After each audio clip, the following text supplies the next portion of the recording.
Oke, Halo, halo, assalamualaikum warahmatullahi wabarakatuh. Ketemu lagi dengan kita berdua kita berdua di sini dengan pembahasan yang pembahasan yang lain lain. ya. Jadi kali ini bahas apa?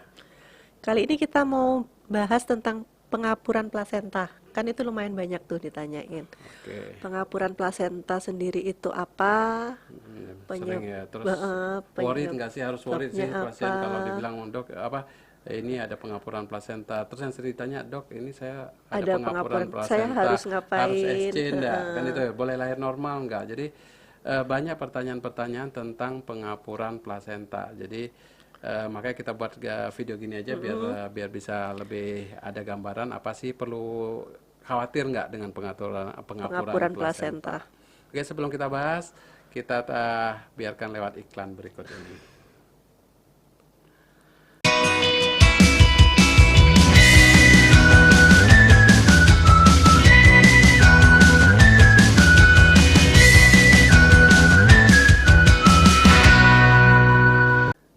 Oke, jadi sebelum kita bahas tentang pengapuran plasenta, saya mengucapkan terima kasih dulu buat dua-dua Kreatif Creative Walk. Work. Jadi dua-dua saya dibuatkan ini head cup. Jadi kenapa saya suka pakai head cup gini? Sebenarnya dulu setiap kita pergi jalan-jalan itu kan biasanya pulang harus keramas karena tadi masa-masa pandemi seperti ini kan kita baju harus ganti, kemudian rambut kan sering kena kontaminasi seperti itu. Makanya saya suka pakai head cup gini. Kalau dulu cuma waktu operasi, cuman kalau untuk sekarang jalan-jalan, Sekalian pokoknya aja setiap kita pakai. keluar rumah memang saya pakai head cup dan dibuatkan. Jadi kita bisa custom, jadi custom macam-macam. Jadi bisa gambar fotomu atau apapun yang kamu suka, sesuatu yang berhubungan dengan pekerjaan silakan. Jadi dan kualitasnya cukup bagus, saya puas dapat ini. Makasih banyak. Nanti ada contoh-contohnya di Instagram kita. Oke, kita kembali ke topik. Kita bahas tentang pengapuran Pengapuran plasenta. plasenta. Oke, Apa sih artinya pengapuran plasenta itu? ya. Jadi sebelum kita masuk lebih dalam tentang pengapuran plasenta, perlu yang kita pahami di sini, pengapuran plasenta itu atau ari-ari ya. Ari-ari itu adalah kondisi yang normal sebenarnya. Jadi kalau saya analogikan gini, seorang manusia itu kan pertama bayi, kemudian remaja, dewasa, tua. Normal nggak? Ya normal, karena itu memang perubahan dari kecil sampai besar. Nah, ari-ari juga seperti itu. Ari-ari ketika dia tumbuh kecil, kemudian mulai trimester kedua, trimester ketiga. Tiga. Jadi makin lama ari-ari ini juga semakin tua di dalam. Jadi penuaan Ari-ari. ari-ari itu yang disebut dengan eh, apa? Pengapuran Pengapuran plasenta. misalnya usia ari-arinya itu sendiri. Ditanya normal nggak? Ya normal. Jadi misalnya hari-hari trimester pertama seperti apa gambarannya, trimester kedua seperti apa gambarannya, dan trimester ketiga seperti apa gambarnya. Cuman biasanya yang kita sebut pengapuran plasenta itu yang di trimester ketiga. Biasanya sudah mulai ada putih-putih, kemudian ada gambaran-gambaran. Ubanan ya. Jadi seperti manusia juga udah beruban gitu ketika trimester ketiga. Jadi eh, pengapuran plasenta ini terjadi karena penumpukan atau endapan dari kalsium di hari-hari. Jadi semakin dia hari-hari semakin tua, semakin banyak kalsium yang nempel di situ sehingga jaringannya juga berubah menjadi lebih keras, menjadi lebih kaku sehingga nanti nutrisi yang melewati jalur plasenta itu juga semakin lama semakin berkurang. Berarti nggak Jadi nggak tersalurkan maksimal. tersalurkan maksimal, tapi itu memang fisiologis. Memang pasti akan semua kehamilan akan mengalami seperti itu. Nah, kemudian kita tambahkan juga di sini bahwa pengapuran plasenta itu kita bisa menjadi 4 tingkat. Jadi 4 tingkat. Yang pertama tingkat atau grade ya, grade. Yang pertama grade 0. Grade 0 Oke. itu pada kehamilan-kehamilan di bawah 18 minggu. Jadi trimester-trimester pertama. Jadi biasanya masih halus. Masih halus, gambarannya juga masih homogen gitu. Kalau tingkat grade kedua atau tingkat 1, jadi 0, 1. Yang 1 itu dia biasanya mulai 18 sampai 29 minggu. Jadi trimester kedua. Kemudian yang grade kedua, tingkat kedua itu biasanya kehamilan-kehamilan 30 sampai 38. Kemudian yang tingkat 3 itu kehamilan di atas 39 minggu. Jadi biasanya gambarannya semakin grade-nya semakin tingkatnya semakin tinggi, itu gambaran pengapurannya semakin Tebal. tebal, semakin banyak.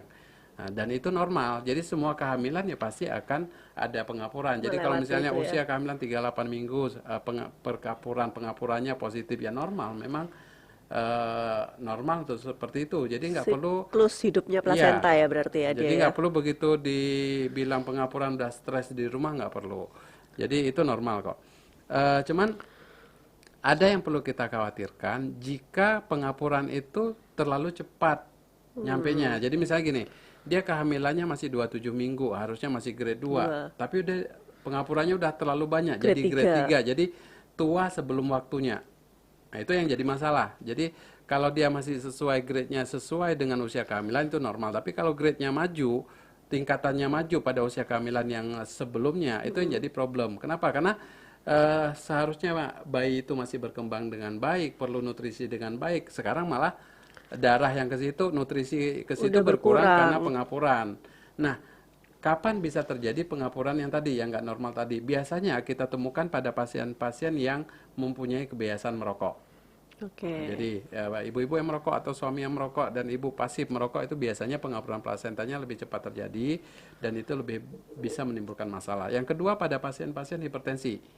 Jadi ibu-ibu yang hipertensi kronis, yang sebelum hamilnya sudah ada hipertensi, atau pada ibu-ibu yang memang terdiagnosa preeklamsi. Jadi preeklamsi juga pada pasien-pasien hipertensi ini pengapurannya lebih cepat terjadi. Jadi dan itu yang memerlukan pengawasan lebih lanjut karena kadang-kadang pengapuran jika terlalu berat itu menyebabkan gangguan pada Gangguan pada pertumbuhan janin ya. janin. Kemudian infeksi. Jadi pada kasus-kasus infeksi juga terjadi, misalnya infeksi itu bisa infeksi di vagina, infeksi di rahim, atau infeksi di seluruh tubuh bisa, infeksi sistemik bisa. Kemudian biasanya faktor lingkungan. Jadi faktor lingkungan itu cuman di kita jarang, itu pada daerah-daerah yang radiasi. Jadi yang kalau di Indonesia rasanya udah ada banyak ya, Nggak terlalu nggak ya. terlalu bermasalah. Kemudian efek samping dari suplementasi kalsium yang tinggi. Jadi kadang-kadang kepada ibu-ibu yang konsumsi kalsium berlebih itu juga bisa menyebabkan pengapuran plasenta. Oh, Jadi makanya kalsium itu tetap dikonsumsi sesuai dosis. Jadi jangan melebihi dari dosis karena jadi kalau kebanyakan jangan juga ini. asal minum ya. Kalau di gigi pengaruh nggak sih? Kalau ibu hamil yang konsumsi kalsiumnya terlalu karena pernah dengar oh dok. Kalau di gigi malah kalau biasanya kalau kekurangan kalsium itu biasanya janin ngambil dari gigi ibunya. Jadi gigi ibunya gampang berlubang, terus gampang sakit gitu. Berarti ini tadi setelah dibahas semuanya udah ada resikonya, Faktor terus udah risiko. ada penyebabnya sama ininya. Berarti yang harus rajin USG itu di trimester berapa ya yang ini yang mulai kelihatan pengapuran plasenta sendiri itu? Jadi sebenarnya kalau untuk pengapuran plasenta itu grade-nya ya, grade-nya itu sebenarnya dari awal udah bisa. Jadi 18 dari minggu awal, tadi ya berarti ya? dari setiap USG kita selalu mengevaluasi. Dari setiap USG jadi plasenta posisi di mana, kemudian grade berapa. Jadi grade-grade sering kan kalau ibu-ibu USG grade 1, grade 2, grade 3 itu maksudnya pengapuran plasenta tadi. Jadi selama grade-nya sesuai usia kehamilan tidak ada masalah. Yang masalah tadi jika grade-nya itu tidak sesuai. Jadi pengapurannya itu timbul terlalu dini. Oh Eh, iya, ada lagi yang ditanyakan. Terus itu bisa lahiran normal nggak? Oke, lahiran normal apa tidak itu tidak dipengaruhi oleh grade. Oke, Jadi grade berapapun, selama bayinya memang posisinya kepalanya di bawah, posisi bisa lahiran normal, tidak ada penyulit lain, selama bisa lahir normal ya bisa normal. Jadi nggak mesti berarti sesar. pengapuran itu nggak Pengapuran bukan pengaruh indikasi ya, sesar. bukan Jadi itu indikasi memang sesar. memang apa ya wis wayahe lah gitu katanya. Kalau udah lewat waktu memang pengapurannya udah grade 3 gitu Cuma memang kalau kayak gitu. pengapurannya grade 3 di usia trimester 2 itu yang perlu Itu pengawasan perlu lebih ya pengawasan lebih. dan Efeknya gini. penanganan lebih. Jadi kalau misalnya pengapurannya sudah terjadi sejak dini di awal, itu kan otomatis nutrisi ke bayinya jadi berkurang. Akibatnya apa? Bisa mengganggu pertumbuhan janin, bisa menyebabkan ketika janinnya lahir nanti nggak nangis, Apgar skor yang jelek. Malah ada yang pada kasus-kasus jelek bisa menyebabkan kematian janin di dalam rahim. Itu pada Oke. kasus-kasus yang jelek, tapi biasanya disertai dengan penyebab-penyebab lain seperti hipertensi, preeklamsi dan sebagainya. Dan pada pengapuran plasenta ini juga lebih mudah terjadinya solusio plasenta. Mungkin nanti untuk ini kita akan bahas Bahas sendiri. sendiri ya. Solusio plasenta itu ari-arinya duluan lepas sebelum bayi lahir dan itu Oke, juga itu bisa yang ini menyebabkan ya.